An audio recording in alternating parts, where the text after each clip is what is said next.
Well, hello everyone and welcome back from lunch. I hope you had a good meal. I thoroughly enjoyed the stir fry and I really appreciated the engagement that everyone had with the material to the point where I had some great discussions in the ladies' restroom. I had some great discussions at the lunch table, and I really appreciate how much you all are thinking about these ideas. So looking forward to the rest of our time together. And it's sort of an old joke when you work in this area. This afternoon, we'll try to put the fun in fundamentalism. No, we'll try to, make this engaging and keep everybody awake for that after lunch slump. But I'm very excited about all three lectures in the whole day, but I have to confess I am especially excited about this one because I get to talk to you about the book that I wrote, Your Fatwa Does Not Apply Here. And I'm so grateful to the organizers that they very kindly have the book available here. Because it's a world, unfortunately, in which people read less and less. And so it's just, I'm always very happy when people actually want to engage, not just with the short form of the ideas, but with the long form of the ideas. So it's really a privilege to have an opportunity to share some of the stories from the book with you. And what I'm going to do now really follows on from the first lecture about the global rise of fundamentalism and extremism in all of its forms. But I'm going to share some of my specific academic work that looks at the efforts of people of Muslim heritage around the world challenging one particular form of fundamentalism, specifically Muslim fundamentalism, and some of the related violence. And my remarks will be based in particular, let's see, we just got to switch this on the book, and here you see the cover of the original hardback publication, Your Fatwa Does Not Apply Here, Untold Stories from the Fight Against Muslim Fundamentalism, which was published by Norton, W.W. Norton here in the U.S., but I'm thrilled it's now been translated into Czech, into Dutch, and into French, and it's been very interesting to see the different debates in the different languages. I've spent a lot of time in France in the last couple of years speaking about the book there, in particular with civil society groups, and the situation in France is rather complicated because on the one hand they have sort of a homegrown far-right anti-Muslim, anti-Arab, anti-immigrant extremist movement, and then they also have a local problem of some Muslim fundamentalism in the Muslim part of the population there as well, and so you have this kind of competing fundamentalisms, and so it's been very interesting in that context to be talking about the stories in this book. But I also have an opportunity, I think, to explain to you why it is I work on this topic. Why am I spending the whole day talking about fundamentalism? And I will explain that in just a moment. So for this book, I interviewed more than 300 people from more than 30 countries. Here you see me doing an interview in Mali. So more than 300 people from more than 30 countries, from Afghanistan to Mali and beyond, to try to learn about their work combating fundamentalism and extremism, or sometimes their experiences of being victims of terrorism. And I can't share all the stories. I promise I will not try to tell 300 stories here, but you can find many more of the stories in the book. You can also find them on the website for the book, which is karimabennoune.com. So why did I do this? What did I do exactly? What does the title even mean? Let me start with that, because the title, Your Fatwa Does Not Apply Here, is a provocative one. For some people it may be confusing. Let me explain the origin of the title. And I should say, some of you will know very well, but for those of you unfamiliar with the term fatwa, it simply means a religious order. It's a generic term. There can be positive fatwas and negative fatwas indeed. So the title of the book is Your Fatwa Does Not Apply Here. Where did it come from? Well, I actually, to put it politely, borrowed these words from the writing of a very brilliant Pakistani playwright called Shahid Nadeem, who works with the Ajoka Theatre Company in Lahore. And until recently, the director of that theater company was Madhya Gauhar, the woman who you see here, who very sadly just died of cancer last year. And I really paid tribute to Madhya Gauhar and to the theater company that she headed, because when I met them at the height of jihadist terrorism in Pakistan back in 2010, she was directing plays about fundamentalism and about extremism right there in the great city of Lahore in Pakistan, and really taking on fundamentalism right in the heart of her work and the whole company's work.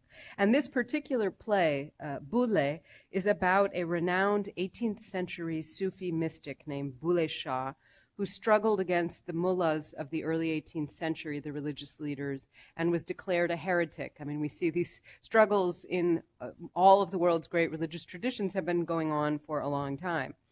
And I adapted my title from one of the lines of this play. So in the play, there is a scene in which the young disciples of Bulle Shah are singing, which is very important in Sufi religious practice. They are singing a qawwali, which is a type of religious music. And they are approached by a religious leader who forbids them from singing, tells them that they have to stop singing because a fatwa, or a religious order, forbids singing.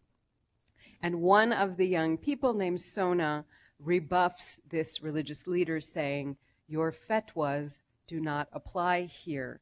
And so I adapted the title from that line. And what I really wanted to do by borrowing that line was to recognize the centuries, really, of resistance to extremism in so many places. This is just one example. And so that is why the title of the book is Your Fatwa Does Not Apply Here.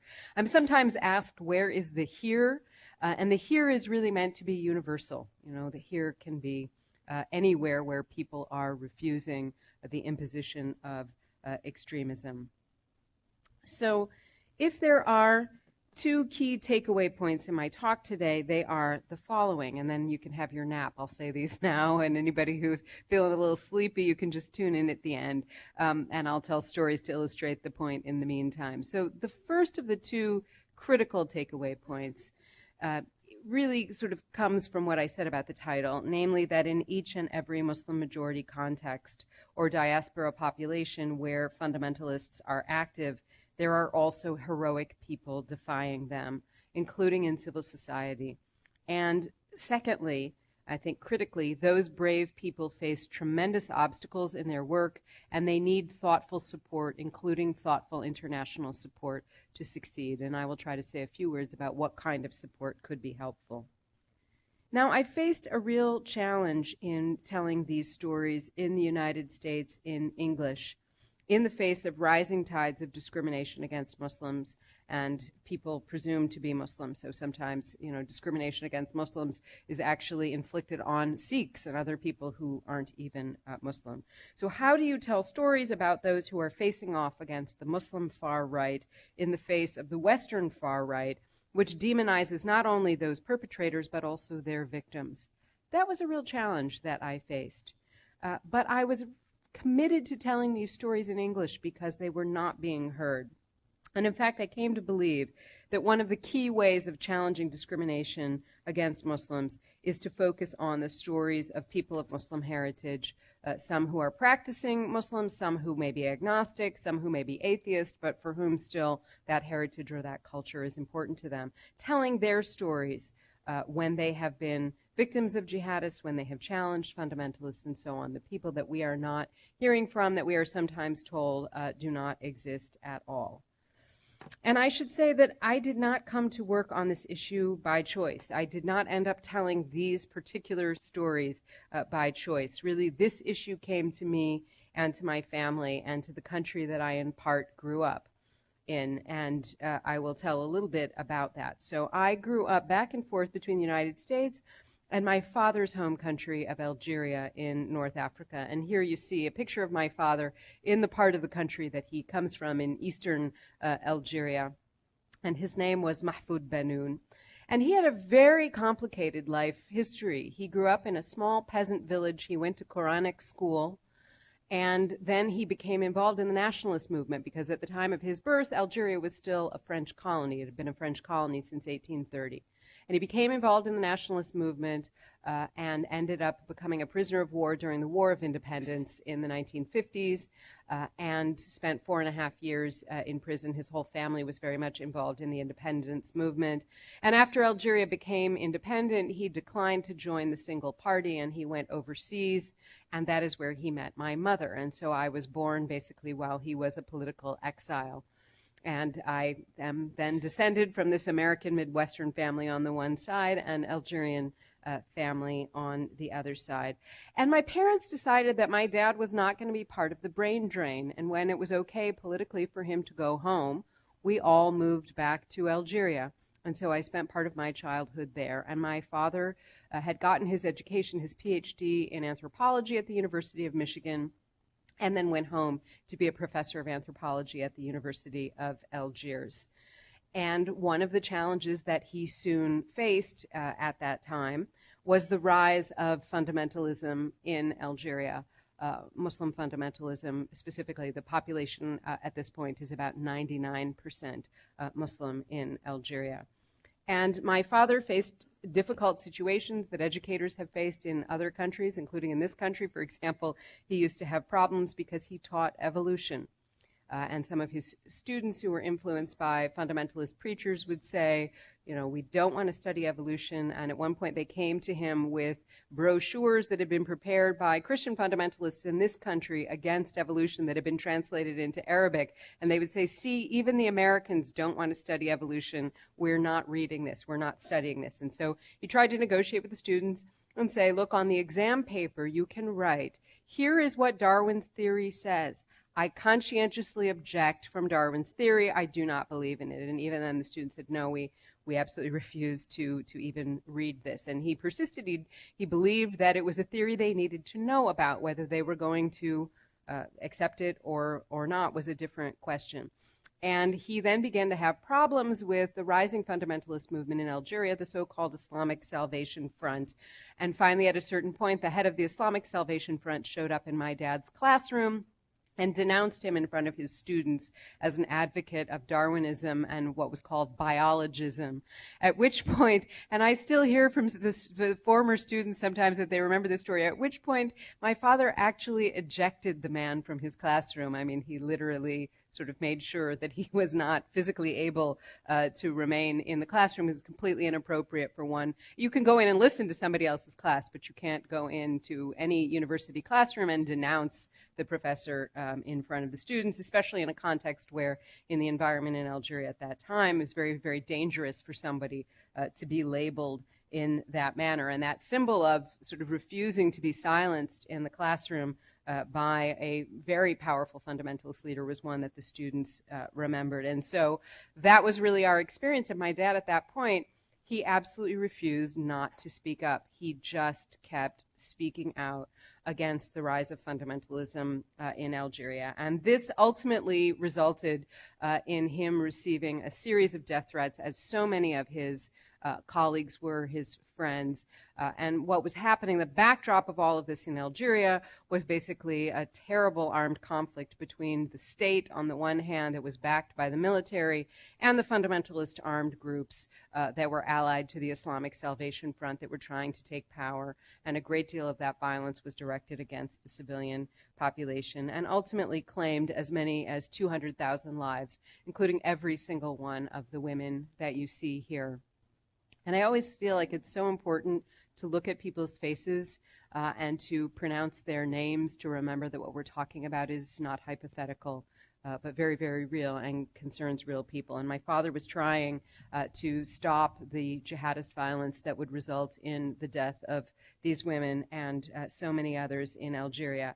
And I can say that when you're the daughter of somebody who's speaking out like that, at the time you're not always thrilled that they're doing it. You're very worried. As my dad said, between 1994 and 1997, he never knew when he left the house in the morning if he was going to come home at night, and we never knew if he was going to come home at night either. But he felt absolutely compelled to denounce terrorism and to denounce the extremist ideas that underlie it, and to do so in print and to sign his name in the local press. And so many other Algerian intellectuals, trade unionists, women's rights advocates were doing that. And so what frustrated me was that internationally, if people knew anything about what was happening in Algeria, they knew there were some terrorists who were blowing things up, but they didn't know anything about the people who were opposing them. They didn't know about the women's rights advocates who would go out and organize demonstrations at risk of their lives against the jihadist assassination of intellectuals, for example. And so when I wrote this book, what I really wanted to do was to change that and to find the people who are doing today what my father and all of his colleagues were doing in Algeria back in the 1990s. And a lot of what they were doing was in print. So what I tried to do is to go and find in the archives, in the different languages, in French and in Arabic, things that people were writing about fundamentalism at that time. So this is an article my father wrote in 1994 called How Fundamentalism Produced a Terrorism Without Precedent. And in this article, he wrote that the jihadists trample Islam underfoot in the name of jihad, and he was absolutely determined to oppose that. And you can find, if you go to the website that I made for him, Bennoune.com, you can find some of these articles that I began to collect, because that is something that I think is very tragic. The history of these struggles and the work that people did in these very difficult conditions is not being preserved. Who knows what Sudanese intellectuals or Iranian intellectuals have been doing to stand up to fundamentalism in their countries. That history is not well documented, and so this was a little effort to try to change that. And I remember something else that my father wrote in this article. He said, "We are in the presence of a radical break with the true Islam as it was lived by our ancestors. The fundamentalist terrorism that ravages and brings grief to the country on a daily basis is driven by new and foreign values that have been manufactured by fundamentalist gurus and have nothing to do with the claimed cultural continuity." And he was just one of many, many people. They call themselves the Democrats, not in the sense of our political party here, small d Democrats, the Algerian Democrats who opposed fundamentalism very often were also opponents of the military-backed government. And today around the world, people are continuing this work, from Afghanistan to Somalia to the diaspora populations in France. I already gave one example. They're really continuing the same fight. And what I wanted to try to do was to bring them some of the attention that the Algerian advocates needed back in the 90s and didn't get, to try to get them more support, but also to try to challenge some of the discriminatory ideas about Muslims in the West, where you often hear things like, where are the Muslims who speak out, and so on. And what I wanted to do was to give the microphone to people who are practicing Muslims or of Muslim heritage or Muslim by culture who are doing just that and whose stories are not known. And I think it's interesting to sort of contemplate why those stories aren't known, why we aren't spending more time talking about, for example, the very brave movement on the ground. They had kind of 5 minutes of fame, but then disappeared in the international media. Bring Back Our Girls in Nigeria, which has worked to support victims of Boko Haram, one of the jihadist groups in the north of Nigeria. Or people like this elderly woman mourning the deaths of her son and daughter at the hands of the armed Islamic group, who still organizes commemorations in Algeria for those who were killed by jihadist groups. Or people like this very brave woman, Samira Salah al-Naimi, who is an Iraqi woman and human rights advocate. And she did this incredibly brave thing back in 2014 after the so-called Islamic State took Mosul, her hometown, and she actually wrote on Facebook denouncing their brutality in her hometown and also denouncing their destruction of cultural and religious sites in her hometown. And after that, unfortunately, she was taken captive by the so-called Islamic State and tortured and publicly killed. And this was right at the time of the awful beheadings of some American journalists at the hands of Islamic State. And I think it was so appropriate that their stories were known. We knew about their families. We saw their faces. But I always found it heartbreaking that Samira Salah al-Naimi, who was killed at about exactly the same time for doing the same thing that they were trying to do, which is to tell the story to the world of the brutality of these groups, we never saw her on our television screens. We never heard her name. People like her are all too often forgotten by the world. And I really wanted to think in the book, how can we begin to change that? So, for example, how do we give more voice to the people in France of Muslim heritage who came together under the name Manifesto of Liberty and wrote a really beautiful statement after the killings at the Charlie Hebdo magazine? And they wrote this statement to the families and friends of the victims, and to the team at Charlie Hebdo, we express our horror, our solidarity, and our grief. To their killers, we say that you will find us blocking your path and on the side of liberty. And this statement was signed by everyone from the head of the Muslim Scouts in France to the Moroccan writer Tahar Ben Jelloun. And again, you know, in the media coverage that followed that atrocity, we did not hear much of that sort of voice. And it seems to me to be so important that we hear those kinds of words, this alternative discourse. And what happened in Algeria in the 1990s that my family lived through, that so many other families lived through or sadly didn't live through, that took their lives, that violence taught me that the struggle waged in Muslim-majority societies and also in diaspora populations against fundamentalism and terrorism is one of the most important human rights struggles in the world, and it's also one of the most overlooked. And it is really something that is affecting countries around the world. It is amazing to me how ubiquitous this problem has become. I am just back from a UN mission to Maldives, which is a small nation made up of island atolls off the south coast of South Asia, southwest coast of South Asia, and you know, it's a huge problem there now, fundamentalism, and they're very concerned about what's going to happen with the return of a small number of young men who went to fight in Syria. So this issue remains a very widespread problem. And I think that the challenge that my father and his colleagues faced 20 years ago, though it's not precisely the same, you know, we are seeing repeated in many places today.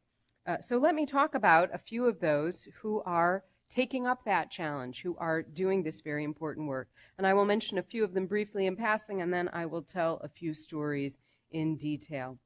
So the people doing this work are very, very diverse. They include people like Deep Saida, who you see here, who heads something called the Pakistan Institute for Peace and Secularism Studies, who does really amazing work trying to give voice to a diversity of views about religion, which is a very dangerous thing to do in her context in Pakistan.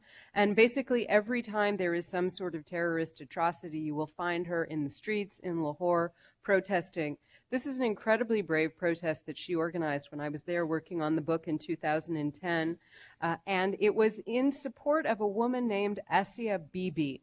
And some of you may have heard of Asia Bibi. Asia Bibi is a Christian Pakistani woman who, when I arrived in Pakistan to work on the book, had just been sentenced to death for blasphemy after a fight with some women in her village that had nothing to do with religion whatsoever, but this was the way that they got back to her. It was sort of like the play The Crucible, and she ended up being charged with blasphemy, condemned to death with blasphemy.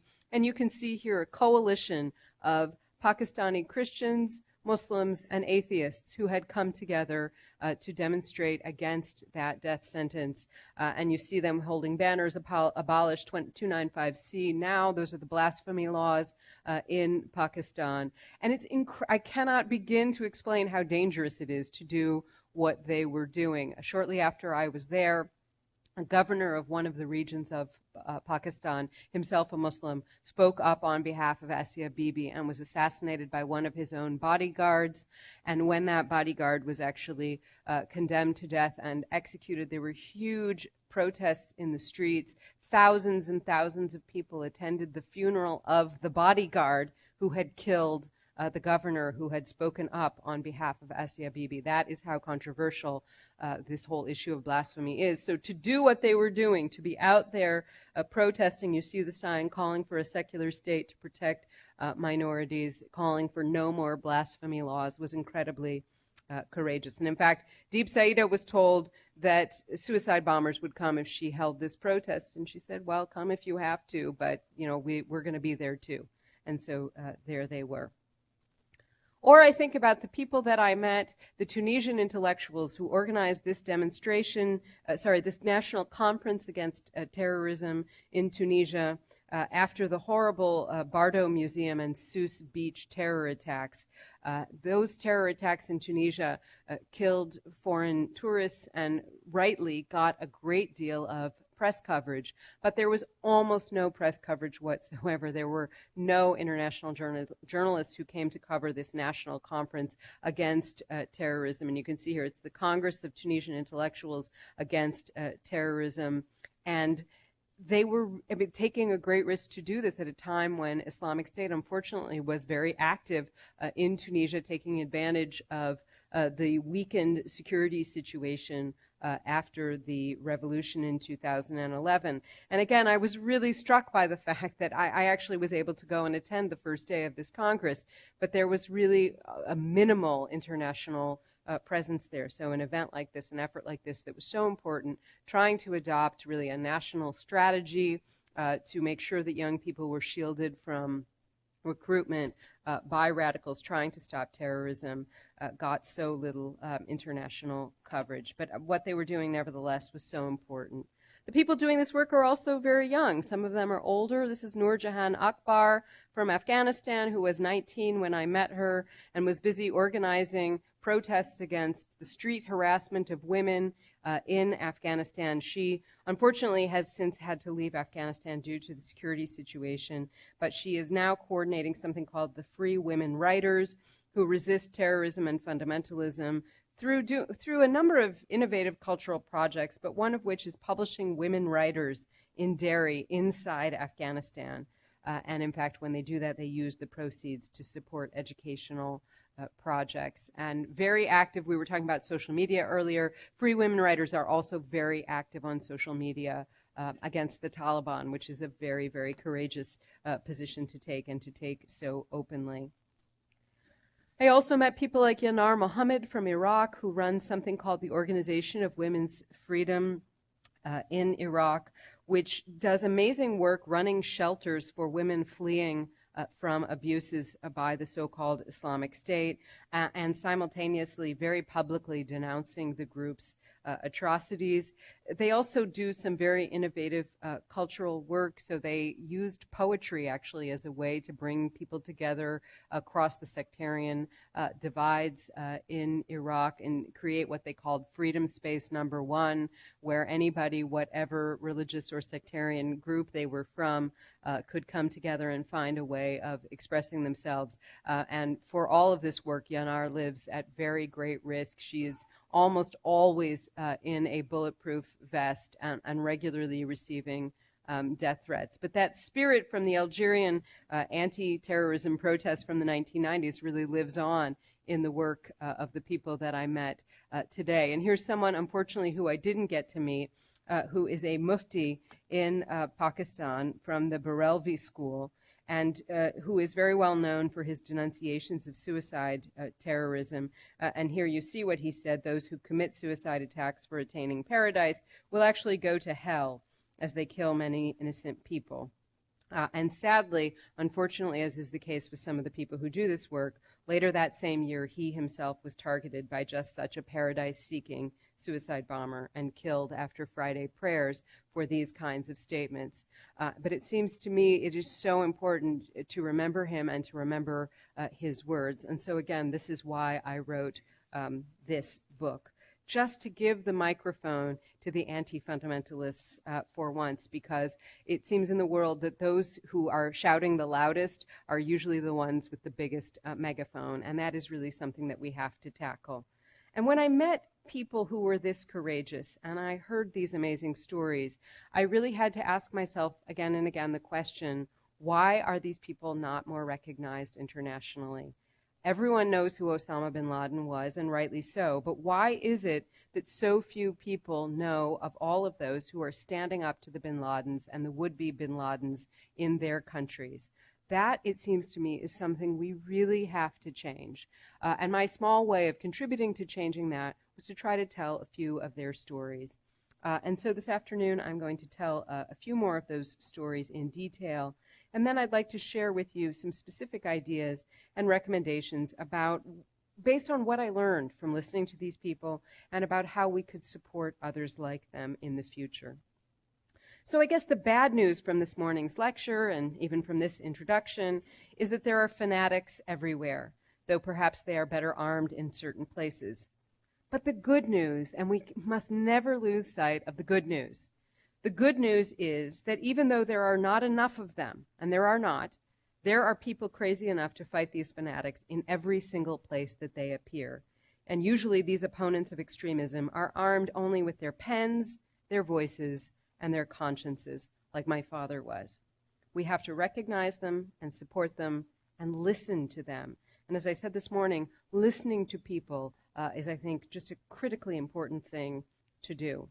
So in writing the book, I wanted to try to contribute to sort of rectifying this imbalance and really to giving these people an opportunity to be heard. And I had put it in here, the definition of fundamentalism, so we don't have to go over that again. Just a reminder that I'm talking about one form of a much broader global problem, but luckily I've already been able to give the morning lecture, so I don't have to go into that. Let me simply say that in terms of thinking about what Muslim fundamentalism is, what is it these people are challenging, I think it fits very much within Mariame's broader definition here. But there are also some specific definitions that have been given.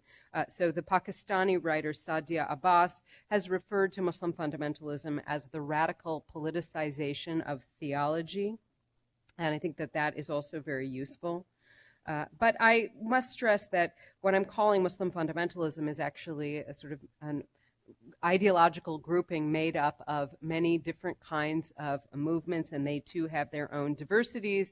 Some of them use and advocate violence. Some of them advocate it but don't use it. Some of them do not use it or advocate it, even though their ideology may contribute to it.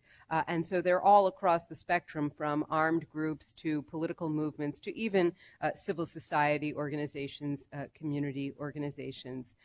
And they have been on the rise, in particular since the Iranian Revolution in 1979, although it depends on the context. They sort of grew in different places at different times. But I think what has to be understood is that these are very radical projects. They're not, I think there's often a lot of confusion about this, they're not traditional, quote unquote. They're not conservative. They are very often groups that are seeking to change the way in which people live their relationship with Islam. And I think that's just one more thing that I wanted to add to the definitional discussion here. But again, just a reminder that what we're talking about is a part of this broader global problem. So it's not particular to Muslims, although certainly it has been a very significant challenge in Muslim majority contexts and diaspora populations in recent years. And with that, let me turn to a few more stories.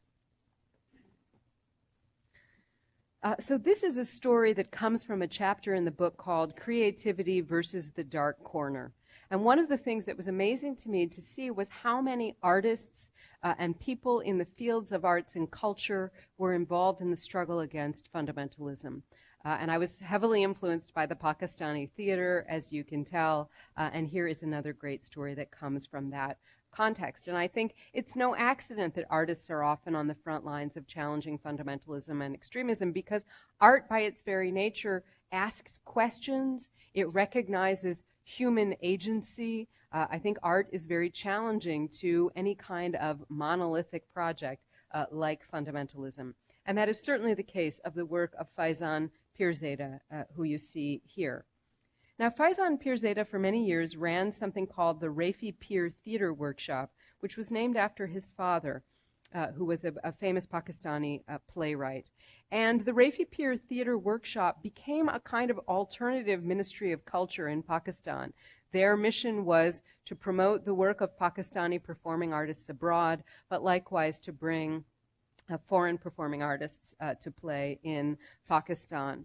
And in the 2000s, with the rise of fundamentalist and jihadist violence in Pakistan, they became targets, and they began to get threats, and they began to be told to call off their events. And Mr. Pier himself was a very religious Sufi Muslim, and for him, performing arts and music were directly related to his spiritual practice. He absolutely refused to see that there was any contradiction between what he was doing and religion, and so he would really challenge the jihadists that threatened him in that regard. And he and his family just kept performing and just kept organizing their cultural events.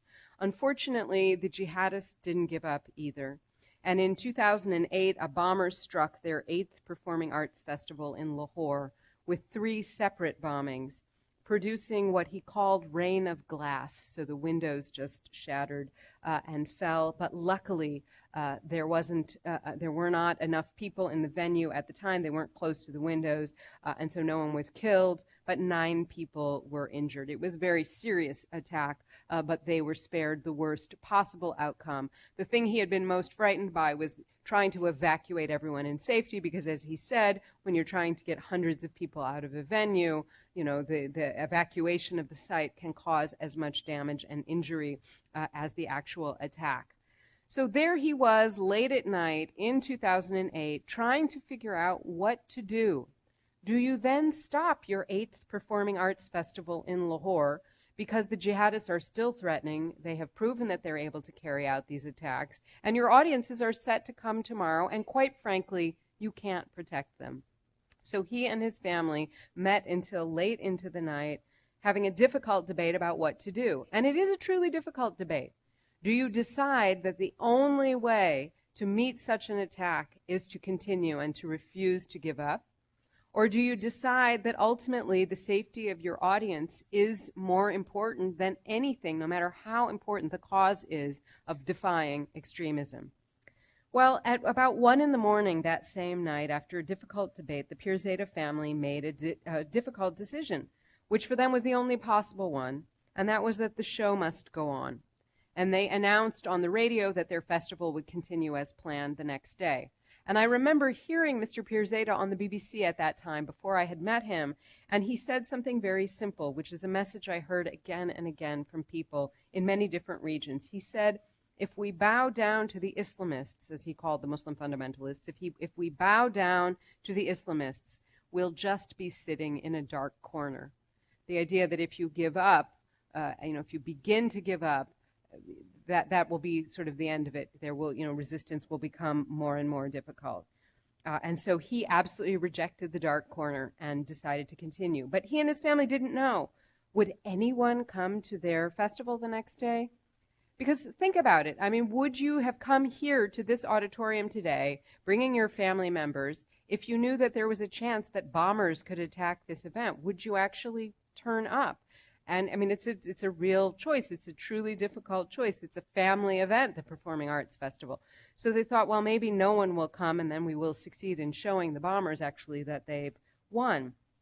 But then Mr. Pier couldn't decide. Was he more afraid that no one would come or that people would come? Because, dear God, if people did come, he couldn't protect them. And there, the next morning, he woke up. He was very tired. He went to the venue.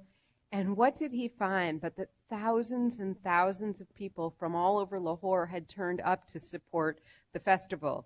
And he wasn't quite sure whether he was overjoyed or absolutely terrified by this. And he started running up to tell people, you do understand what happened here yesterday. And he told me the story of a woman who came in with 2 small children. And he sort of ran and practically grabbed her by the hand and said, you do understand there was a bomber yesterday, and you do understand that there's no guarantee there won't be a bomber today. And she looked at him very calmly and she said, I came to your festival with my mother, just like these 2 kids, and these images are still in my mind. And her message was the same as his. If we stop coming to support events like this, there won't be any more of them, and there won't really even be a future for my children, so we have to be here.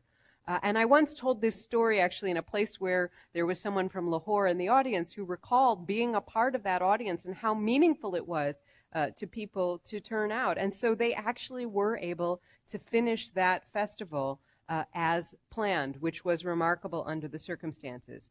So when I met Faizan Pirzada, he had been through this very difficult experience with the attack on the festival.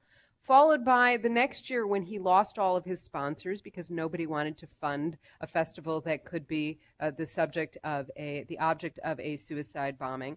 And so I met him in 2010, and he was in the middle of the next event he was able to have in the very same venue. And this was the 9th Youth Performing Arts Festival. And you have to understand, this was held in the city of Lahore during a year when the city had already experienced 44 jihadist terror attacks in one city. And yet they went on with this festival, even though it had been attacked. And the question would be then, what would your strategy be? How would you then try to hold the festival? Would you pull your punches? Would you be very careful at what you put on? The Peerzadas actually decided not to go that route. They decided in a country where the Taliban, the Pakistani Taliban, were out attacking girls' schools, they decided that what they would actually do was to have a girls' school theater festival. So, I mean, they just really decided to go for it and to really give voice to so many other Pakistanis who embraced girls' schools and girls' education and the performing arts. Now, many schools pulled out of the festival for security reasons. It was a very, very dangerous time, but they actually went ahead with the event, and I will never forget, it's one of the more amazing moments of my life. I was actually able to attend and see girls' school theater right there in Lahore, and I saw this amazing play called Nang Wall, which was a musical, in fact, in the Punjabi language, and the girls of Lahore Grammar School were playing all the parts, male and female, mice and water buffalo. They were singing and dancing. It was a remarkable thing to behold, and yet it was absolutely terrifying because we all sat there in that same stadium, in that same city that was so under threat, knowing that the Peerzadas were under threat because of the kinds of events they were putting on. And you just sat there looking at these little girls on the stage thinking, are we going to make it to the end of the play? And I was sitting next to Mr. Peerzada, who had brought his own daughter. And I remember seeing him sort of leaning forward as if, he could leap onto the stage if anything began to happen to his young actors. And there was this incredible moment when we did get to the end of the show. You could feel the audience collectively exhale, and you could see that a lot of the parents were crying. And it was this incredible moment of very quiet success, in a way, that the suicide bombers had not been able to silence the festival. And I remember thinking how sad it was that the festival 2 years before had made global headlines because there had been a bomber. And this festival that went on, that gave voice to these young girls, the future of Pakistan, that defied terror, got no international coverage at all. But in a way, those people and that night were actually a much more important story. So that is actually one of my favorite stories from the book. And I'm very sad to say that since the time that I was there, Mr. Peerzada died of a heart attack, which is not surprising, unfortunately, given the level of stress that he went through related to these events. But I really remember him, and I remember his daughter Noor, who wanted to be, or told me at that time that she wanted to be a theater director. And I think it's only if people continue struggles like that of her father that sort of future will continue to be possible. This is another story from the book that I love. And unfortunately, this is a story in which I cannot tell you the name of the person, and I cannot show you his face for reasons that you will understand entirely. And this story comes from the West African nation of Mali. And Mali has been for many years a secular Muslim-majority country in West Africa. It's one of the poorest countries in the world. It's a country with an incredibly rich cultural heritage, both in terms of built cultural heritage sites. There are some very important Islamic cultural heritage sites, but also in terms of music. It has one of the most amazing sort of musical communities and traditions of performing music in the world. Unfortunately, in 2012, some jihadist armed groups that were affiliated with al-Qaeda for a variety of complicated regional reasons that I can talk about in Q&A if people are interested, they took over the northern half of Mali. They took over control from the government of the northern half of Mali. And they then tried to subject the towns in the north of Mali to basically their version of religious law as they see it. And so this story takes place in that northern part of Mali during that occupation back in 2012. And it's the story of a man who asked me to call him Mr. Bodemar. And in fact, I had a huge negotiation with the New York Times because when I ended up writing about this for the New York Times later, they did not want me to use a pseudonym. And there was a very big back and forth about this, but in any case, Mr. Bodemar was very clear that I couldn't use his name, and I always gave people that chance. Can I use your name? Can I not use your name? Would you prefer it if I don't? And sometimes even when people did say you can use my name, I didn't think it was a good idea to do so, and I didn't. But Mr. Bodemar was very clear, given that he was living in a town under jihadist occupation, that I could not use his name. But don't mistake that, he was an incredibly courageous person. So he was actually a high school teacher in a particular town in the north of Mali that was occupied by a group called Mujao, which is basically the West African affiliate of Al-Qaeda. And you have to understand, it's not just that the town was occupied, his school building was taken over by the armed men. And many people in his town fled. I ended up interviewing a lot of the displaced people further south in the capital, in Bamako. But Mr. Bodemar decided to stay. And, unfortunately, I think for him, but fortunately for the school, he ended up becoming the acting principal because the principal was one of the people who fled.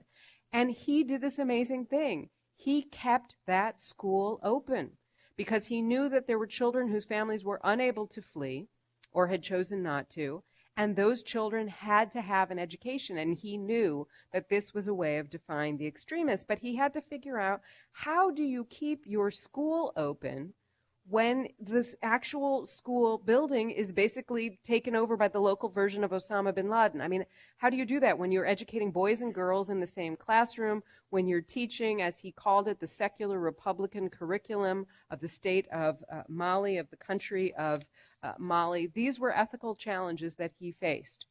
He absolutely refused to separate boys and girls, to put them in different classrooms, but he did make the concession that he would put them on opposite sides of the same classroom, although they had never done that in Mali before.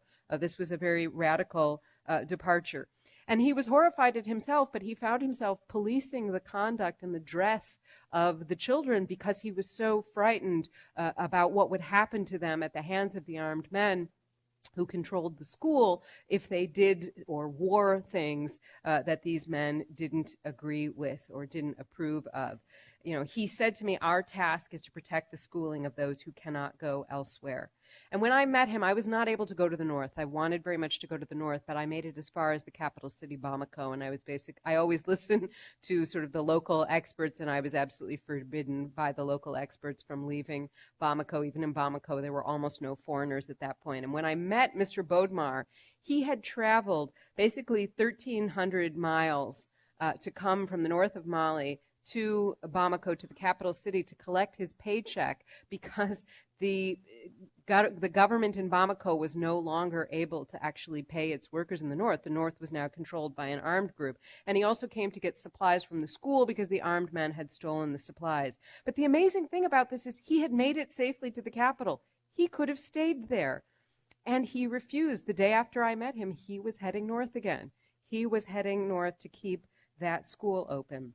And as if this wasn't brave enough, this was not the only thing that he was doing.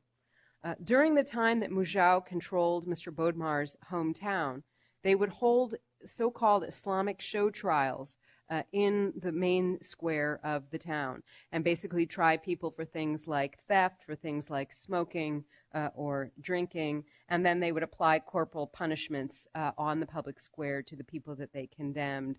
And Mr. Bodemar would go and attend every one of these sessions of basically applying corporal punishment in public, even though he absolutely hated doing it. But he did it, first of all, to identify who the victims were so that the organization that he works with, which is called Cri de Cœur pour le Nord du Mali, which is the cry from the heart for the north of Mali, so that that organization would be able to provide some support for the victims afterwards, and also because he was trying to document what was being done in his hometown. And so he literally would stand there and watch as people condemned for theft, for example, would have their hands chopped off.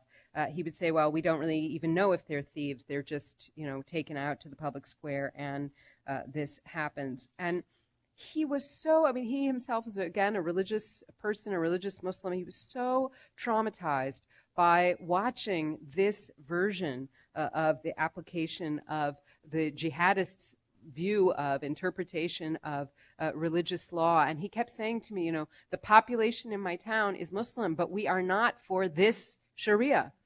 Absolutely not for this Sharia. And he would say this again and again. But he kept going back. And I said to him, how can you even find the strength to go back again and watch this happen? And, he said, someone has to defend the memory of my hometown.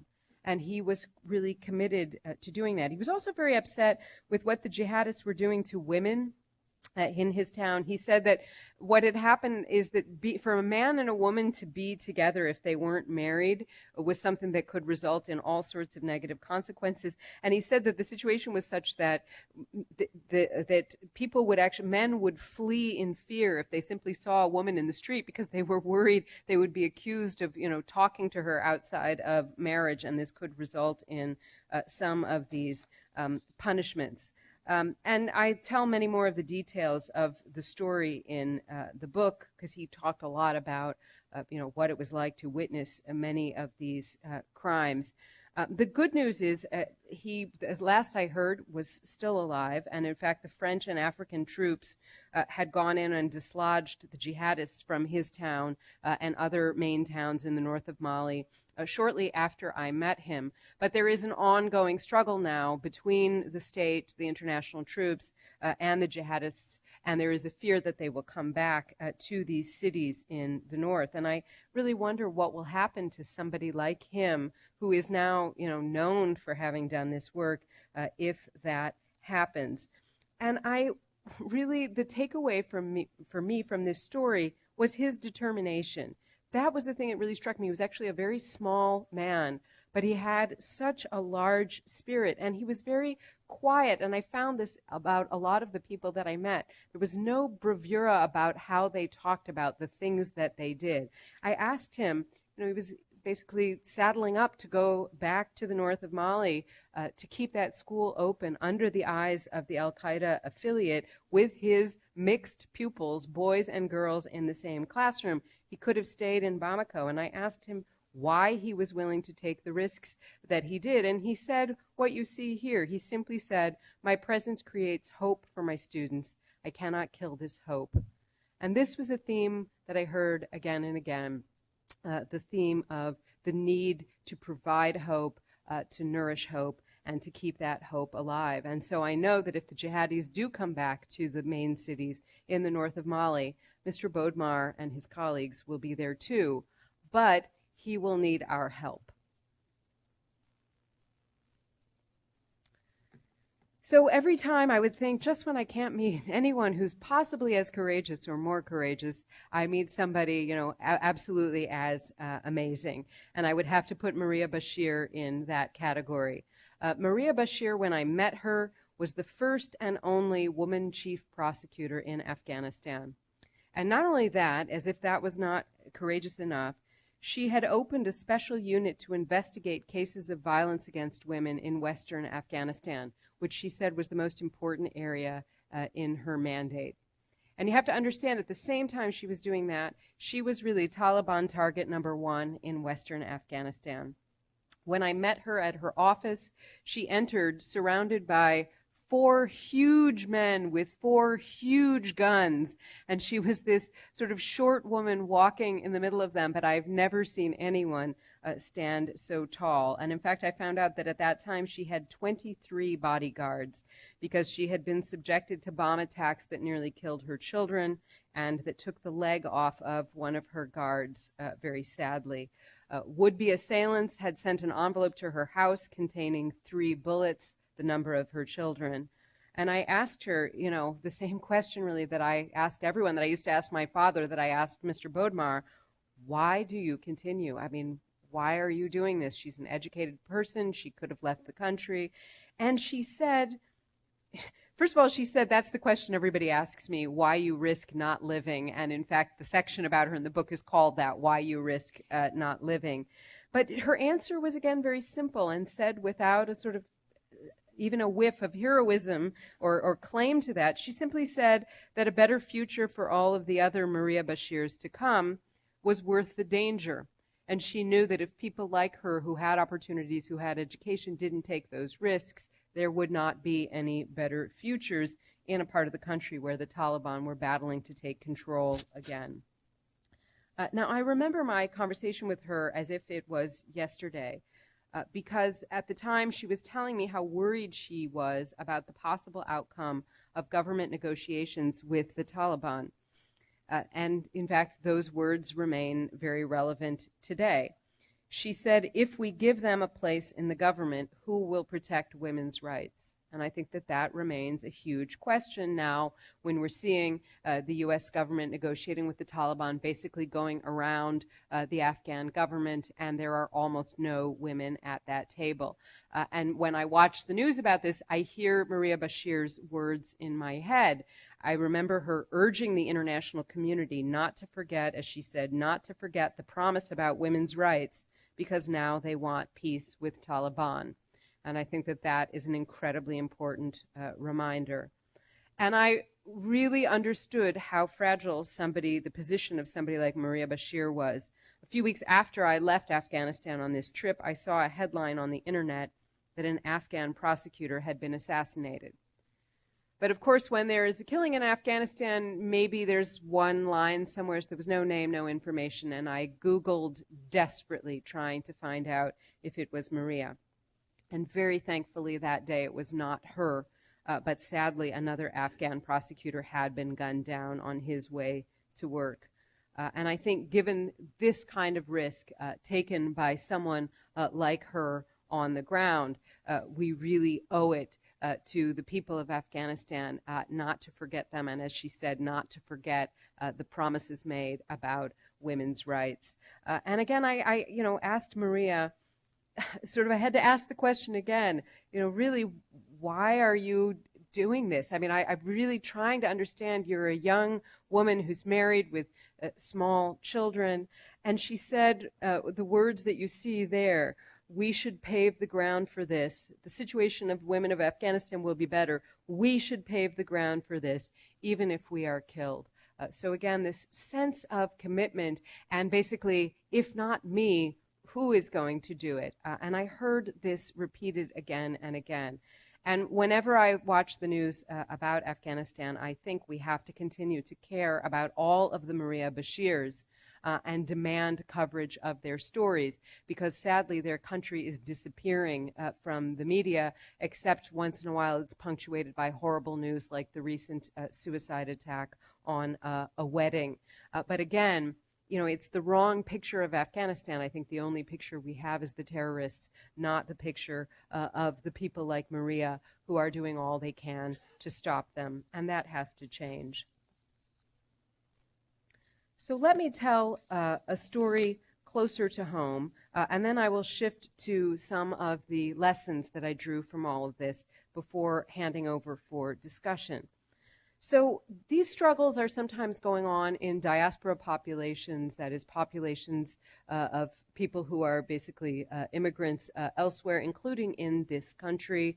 And here you see the face on your right of Abdurazak Bihi, who is a Somali American who lives in Minneapolis, which has the biggest population of Somalis anywhere in the United States, and many of whom came here as refugees during the terrible civil war in their country in the 1990s, and are many of them, very thrilled to be here, very integrated into life in Minnesota. But some of whom face a number of challenges adapting to life in the U.S. and economic challenges like a lot of Americans are facing in big cities in the Midwest and elsewhere. And unfortunately, Al-Shabaab, which is a Somali terror group, tried to take advantage of some of those problems that young people in particular are facing, and started trying to recruit a small number of young people, of young Somali Americans, to go from Minneapolis back to Somalia to fight with al-Shabaab. And a lot of these young people don't really know anything about Somalia, even though that's where their parents came from, where in some cases they were born. They really don't know anything necessarily about al-Shabaab, and therefore are vulnerable to this kind of recruitment. And unfortunately, that is precisely what happened to Mr. Bihi's nephew. So Mr. Bihi's nephew is the very studious boy you see there on the left, Burhan. In the lower, the top picture there you see he was an honors student at his high school in Minneapolis. He hoped to go to medical school. That was the great dream of his uncle who in fact had helped him and his mother come from a refugee camp when they had to flee Somalia. And one of the things that his uncle did, because he wanted to protect him from gangs, from violence, like so many people do in cities around the world, one of the things that he did was to put his nephew in a youth group in one of the local mosques. And unfortunately, what Mr. Bihi didn't know is that one of the al-Shabaab recruiting groups in Minneapolis had targeted this particular youth group as a sort of a place where it would try to recruit a small number of people. And that is precisely what happened to his nephew, Burhan. So Burhan, who had not been back to Somalia since he was 2 years old, who was being raised by a single mother, who was an honors student, was basically lured back to a Somalia that he didn't know, and was sent to an al-Shabaab training camp. And this kid was no terrorist. I mean, I think he had no idea what he had gotten himself into. At a certain point, he managed to get away and call his mother and tell her that he was sick and he was throwing up and he lost his glasses. I mean, he had sort of kid problems, but completely out of context. And he wanted to come home. He told his mother that he would do anything. He really wanted to come home to the United States. And it was at that point, shortly thereafter, that in fact they found out he had been killed by al-Shabaab, likely because there was a fear that if he did come home, he would inform on the recruiters. And there was an attempt. By then, U.S. law enforcement had figured out what was happening with these recruiters and was trying to break up this network. And of course, Burhan would have been a very important witness. And Mr. Bihi, as you can imagine, was devastated, blamed himself. He was the person who helped his sister and her kids come to the United States. He was the person who had put his nephew in the youth group, not knowing what was going to happen. And since that time, he has been one of the most outspoken critics of jihadism and al-Shabaab recruitment in Minneapolis. And he started a very small Somali education and advocacy center in Minneapolis, trying to protect all the other nephews, trying to protect all the other kids there from recruitment, both by al-Shabaab, but unfortunately later on also by Islamic State that started targeting that population. And I have to say again, it was a very small number of young men that they recruited, but nevertheless, it was very serious. In some instances, these young men went off and were involved in suicide bombings in Somalia, killing African Union troops, and so on. So it was a, I mean, I don't want to overstate the size of it, but there was a real seriousness of the problem. And Mr. Bihi lost his nephew, but was absolutely determined not to see anyone else lose their son or their nephew. And he had to come up with ways to do this. I mean, how do you take on al-Shabaab, which has a huge amount of resources, when you're sort of one person with limited financial resources and a small institution? And so he got very creative. Al-Shabaab carried out a terrible attack in 2010 on people who were watching the World Cup in Uganda. And this was for complicated reasons, but there had also been a fatwa against sport, saying that sport is forbidden or shameful. And so Mr. Bihi decided that he had to create an alternative for the kids, a place where they could enjoy sports and be Somali all together. And so during Ramadan, he organized a basketball tournament. And he did this with almost no resources. And he didn't know if anyone would participate, but scores of Somali American kids came out to play, to embrace sports, to play in games with Somali American professionals. In fact, he couldn't even find enough gyms to hold everyone. And I think it's a very small sounding event, but it creates an alternative. It creates a different space. And I think it helps to protect young people from messages that they may not have the information to respond to when you see people that you respect in your own community embracing something like sports, which someone else is going to try to tell you is shameful or only Western, and therefore you shouldn't be participating in it. Now, Mr. Behe was ostracized by the leadership of the particular mosque where his nephew was recruited. And again, the mosque was not involved in the recruitment. It's that space was used by the recruiters who had access to it. But when he was very vocal in criticizing that mosque, he was then criticized very sharply by the leadership of the mosque that said that he was trying to destroy the mosque, that said that he was an infidel. And what always struck me is how different this was from Mr. Behe's own vision of what he was trying to do by exposing the al-Shabaab recruitment drive. And that was to save, these are his words, to save the religion I love from a very small number of extremists.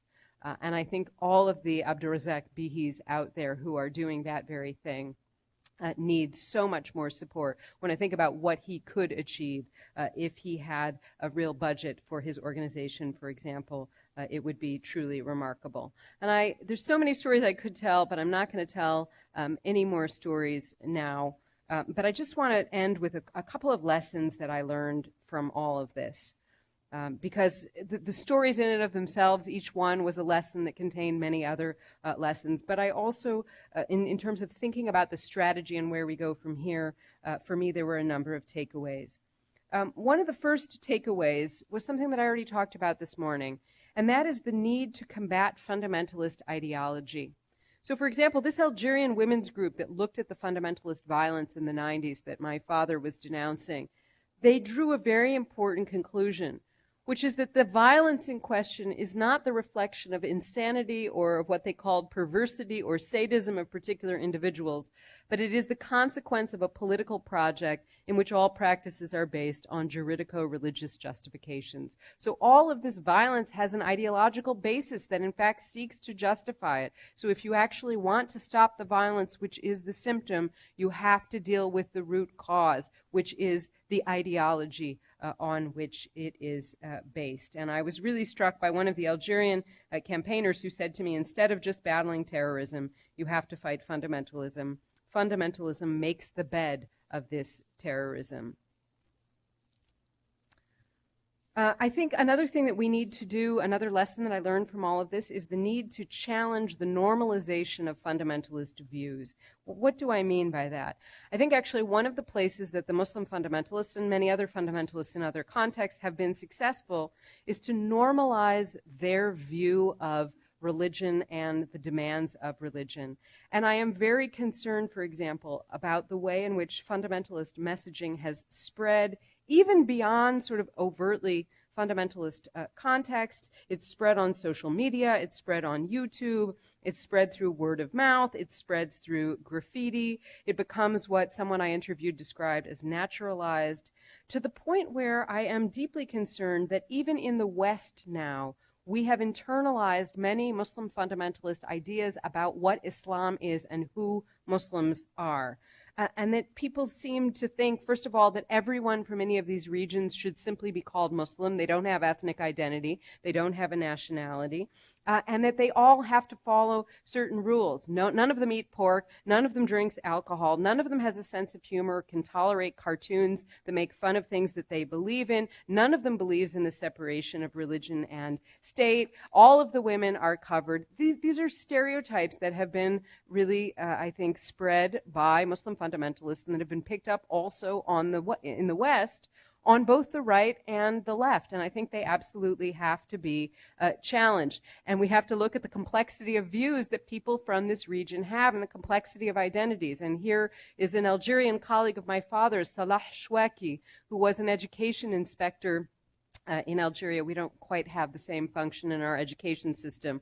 But I'll never forget what he wrote. And you hear people in these parts of the world saying these things. The best way to defend Islam is to put it out of the reach of all political manipulation. The best way to defend the modern state is to put it out of the reach of all exploitation of religion for political ends. People in those regions, too, are defending the separation of religion and state and have very complex identities. And unfortunately, Salah Shwaki, shortly after he wrote this, was also assassinated by the armed Islamic group. But his idea lives on and has been taken up by many others in the region. Another, I think, critical lesson that I learned from all of this is the need to rethink the relationships that governments in the West have with governments in these regions that have promoted fundamentalism. It is very odd, I think, that the United States has maintained such a close alliance, for example, with the Kingdom of Saudi Arabia, with the government of the Kingdom of Saudi Arabia. And I heard people from West Africa to South Asia and beyond complaining bitterly to me about this. And I'll never forget, in Pakistan, one women's rights advocate said, she said this is incredible irony of the right-wing battle against Sharia in the United States, while the U.S. government itself is supporting the Saudi government, which is, as she said, the biggest supporters of they are the supporters of the biggest Sharia state in the world. So I think that is a paradox that we really have to confront, and that is one of the lessons that I learned from these people. And I want to close this lecture by going back to where I started, really the experience of my father and something that he wrote, which also takes me back to the point of hope, which I think is critically important. And if my father could keep hope after all that he lived through in the War of Independence and then later on in the 90s, that is a reminder to me, that I too have a responsibility to maintain hope. And as I said, he grew up in a small Algerian village, went to Quranic school, and then in the 1990s, he wrote this amazing open letter to the spokesperson of the Islamic Salvation Front. This is during the height of the conflict in Algeria, and his words have really stayed with me. He wrote, and I think these words were hopeful but also angry. And these words to me really remain relevant today. He wrote, "Your movement," so he's talking to the Islamic Salvation Front, "your movement is the negation of reason, of democracy, of common sense, and of both Islamic and universal values. It is doomed to fail." And I know that he was right. But of course, achieving that outcome that he predicted depends on all of us working together to make it so, which is what he knew, which is why he took the risk to write that letter, even though at the time I was very unhappy with him for doing so. And that outcome, that is the defeat of these fundamentalist movements, is critical for ensuring the future of so many girls and boys all across these regions and beyond. It really depends on the success of the struggle against fundamentalism. And again, I really return to a message or a refrain that you will hear from me many times today. To ensure that future for girls like her, the challenge before us is to make sure that the voices of tolerance in the world are louder than the voices of intolerance. And that really takes contributions from all of us. Thank you very much.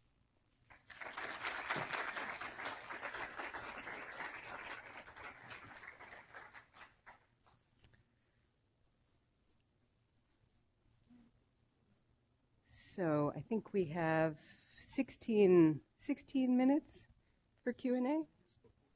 16 minutes until cookies. I can't compete with that. Can we bring the cookies in? There's a lady in the back. And maybe let's do the same thing, 2 or 3, 4 at a time.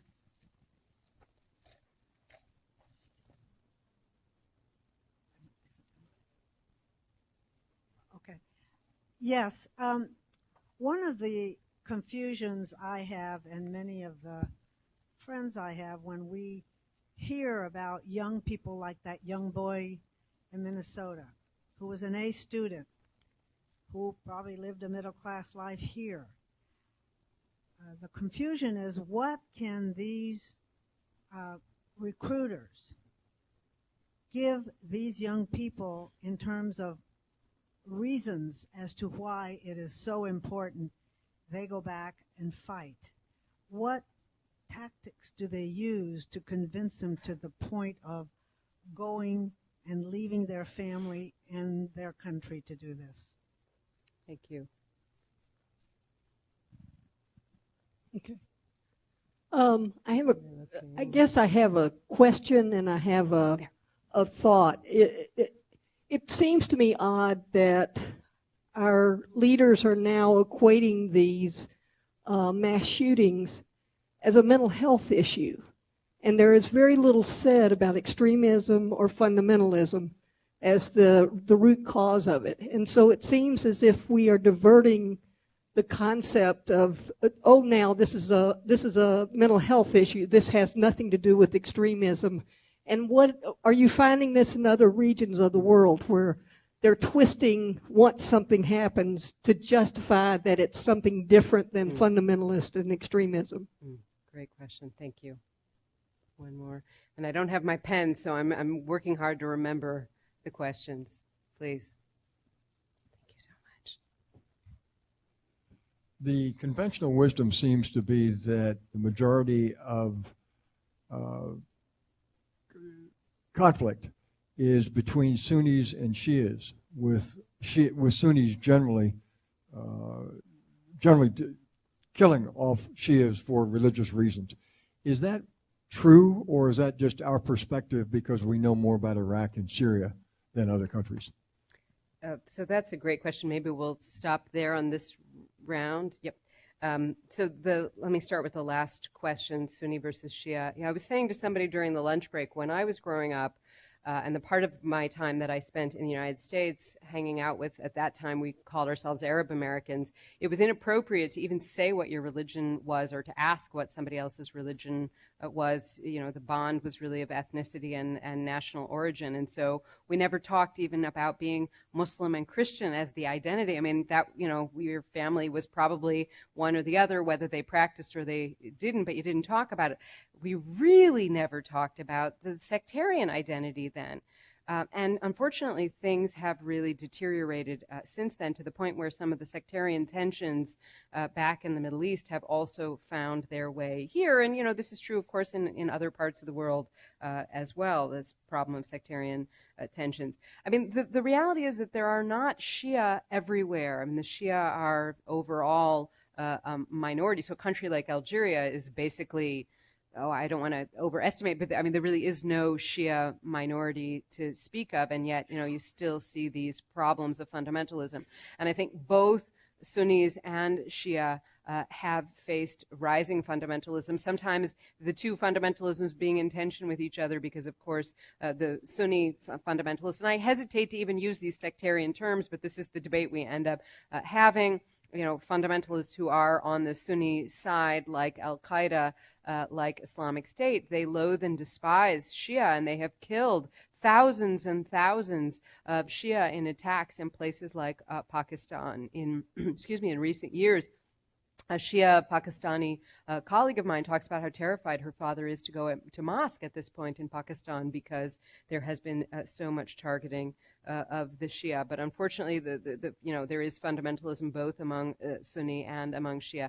I think it really depends where you are in the region as to the role that sectarianism plays in the conflict. But I do think overall, this idea of othering of people, it also is happening not just between religions, but within religions. And so people with a different interpretation or within a different sect within the same faith tradition now may find themselves on opposite sides of this process of othering. And this is where, going back to what I said this morning, this idea of getting back to respect for pluralism and cultural diversity is such a critical piece of the battle against fundamentalism. Why are youth attracted, as in the case that I pointed out? In the story that I told, actually, Borhan, his mother was really struggling economically.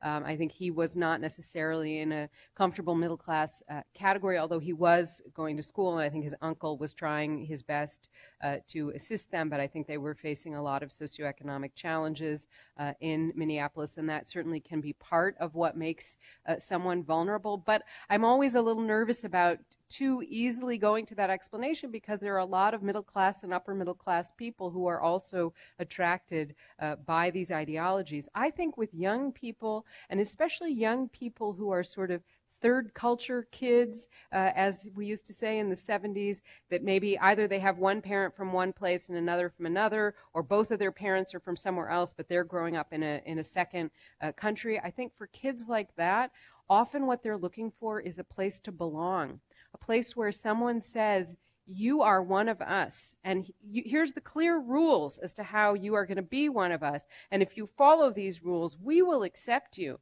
And we are not going to ask you questions about your identity. And there's something very warm and comforting about that kind of certainty. And so I think that's part of why Mr. Behe was trying to create another way for these kids to be together. And it may sound small and ridiculous, and I'm not saying you don't need serious counterterrorism and law enforcement, but you also do need the Ramadan basketball tournaments. You need these other kinds of spaces for kids to be together and belong in a way that is positive and affirming of all of the aspects of their identity. And I really do believe that that is a critical part of this as well. And I worry about young kids because they're not being given the information about what happened in the past. I mean, I find with my students now, when I first started teaching, they didn't know too much about what had happened in Central America. I was teaching some of those cases. Then I was teaching cases from the former Yugoslavia. They really weren't quite sure what had happened. Now it's to the point where a lot of my students are not quite clear on what happened on 9/11.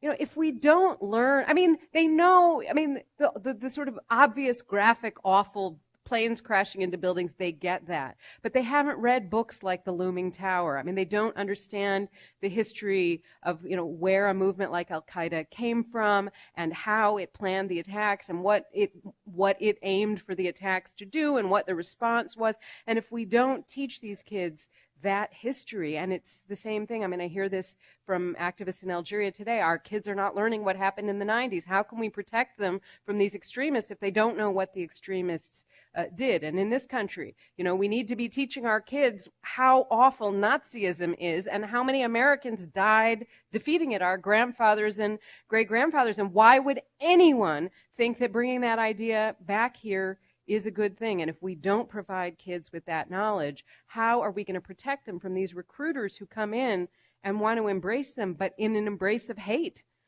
You know, that I think is really the big challenge that we face. And I think you asked such an important question. And I said I was going to do short answers. I'm sorry. I've just failed completely. CNN has just kicked me off the air, right? That's been way longer than 3 sentences.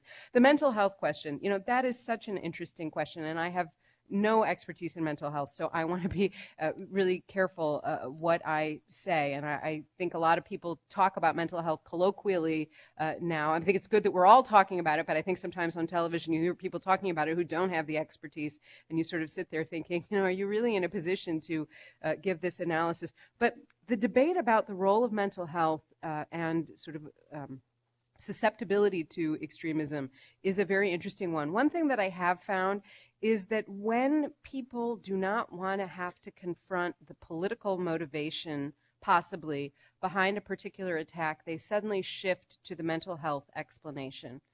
And so, for example, after I was disappointed that after the attack on the Pulse nightclub that I mentioned, many people on the left in this country who I think are less comfortable talking about jihadism than they are about white supremacy didn't want to talk about the ideological motivation of that young man who perpetrated that attack, who was very clearly, if you look at his profile, not a member of Islamic State, but somebody who was inspired by Islamic State, who was inspired by that rhetoric, who had used jihadist language and code words and so on, and people wanted to say, oh, he was mentally ill. My guess is it's probably a combination of the two. Then you see the same thing with the attacks by white supremacists in this country, and suddenly the president's talking about mental health because he doesn't want to talk about the white supremacist ideology that seems to be behind some of these attacks. And again, it's probably a combination, you know, of those things. Does mental illness Is mental illness possibly a factor that makes some young people, especially it would seem some young men,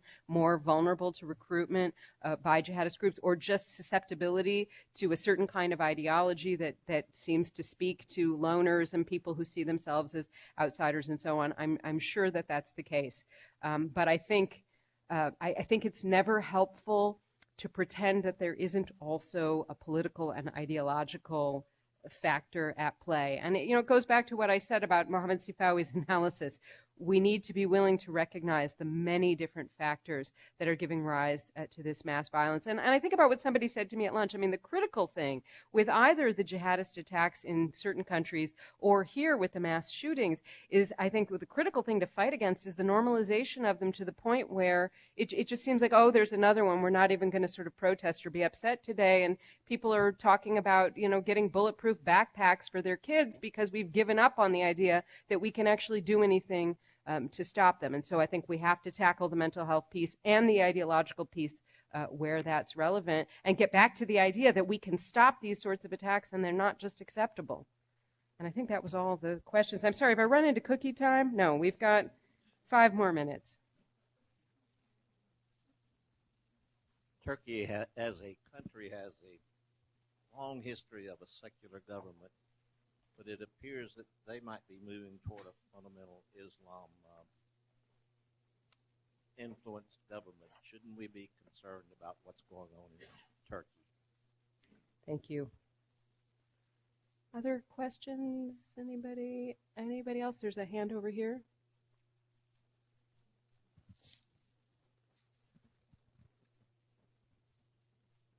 Do you know about the project that Google has called Project Redirect, which takes searches against YouTube for Islamist videos and redirects them to other sites? Thank you.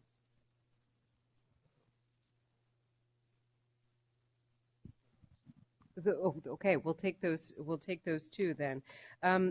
Should we be worried about what's happening in Turkey? Absolutely. And I remember, and Turkey is just an amazing country with a great civilization, history, tradition, incredible culture, literature, music. It's a country that I really love, but it's a country that has a government that I am deeply concerned about, both in my personal and in my official capacity, because of the widespread violations of human rights. And you've seen this incredible shift in Turkey. And of course, in the past, there have been repressive secular governments in Turkey. There's no question about that. But I do think that the secular tradition was a very important one. It preserved a certain kind of space for debate. It preserved a certain kind of space for advance on women's rights, amongst other things, a topic we're going to talk about more later on. And I remember how much actually some commentators in the West supported the rise of Islamism, Muslim fundamentalism in Turkey, because this was supposed to be the sort of quote-unquote moderate voice of Islamism, or the moderate fundamentalists. And this is the AKP party, the ruling party in Turkey now. And I remember many Turkish friends and colleagues saying, this is actually a very dangerous movement. This is the palatable face of fundamentalism that is going to erode our tradition of separating religion and state, and is going to lead to some real fundamentalist problems here. And in fact, I was stunned because after the revolutions of 2011 in North Africa, many voices in the West were saying, oh, the solution is the Turkish model, right? The Turkish model being this kind of quote-unquote moderate Islamism. And in fact, many people in the region were deeply skeptical. And if you see what is happening in Turkey today, the level of the crackdown on writers, on historians, on cultural figures, on academics who are going to jail, being prosecuted, being threatened, and so on. I think that there is a lot of reason to be very concerned, and I would encourage you to invite speakers from Turkey. I can recommend some who are talking about the situation today. And Turkey also now has become one of the governments, like some of the others that I already mentioned, that are exporting this model elsewhere. And I think the real challenge is to find ways to support the truly democratic voices inside Turkey who are trying to counter this, and there are many, many of them. I'm actually not familiar with this Google project, and I'm thrilled to hear about it and would like to know more, so thank you for mentioning it. I am a dinosaur from the 1990s. I do not have a great deal of expertise on social media, so I am not anyone to provide guidance on that particular part of the campaign. But I do think we need to find ways to make more resources available for these sorts of initiatives, finding a different way. And there are all sorts of bloggers, for example, who are trying to do this. I know, for example, in Canada, And in the UK, there are some bloggers who are themselves former fundamentalists who are now very actively involved on social media, trying to reach out to a crowd that might be interested in some of the videos that you were mentioning and lure them to a different kind of content. There's something in the UK called the Quilliam Foundation that does a lot of that work in a way that I think is very interesting. But they face tremendous battles in the work that they do. And, you know, I go back to that theme again. These people cannot do the work without support. The fundamentalists and the terrorists have international support networks, and their peaceful opponents need that kind of thought. They need a kind of thoughtful international support themselves if they are going to stand a chance of actually being able to counter those messages of hate with messages of hope. And on that note, you all deserve cookies. Thank you very much. Thank you.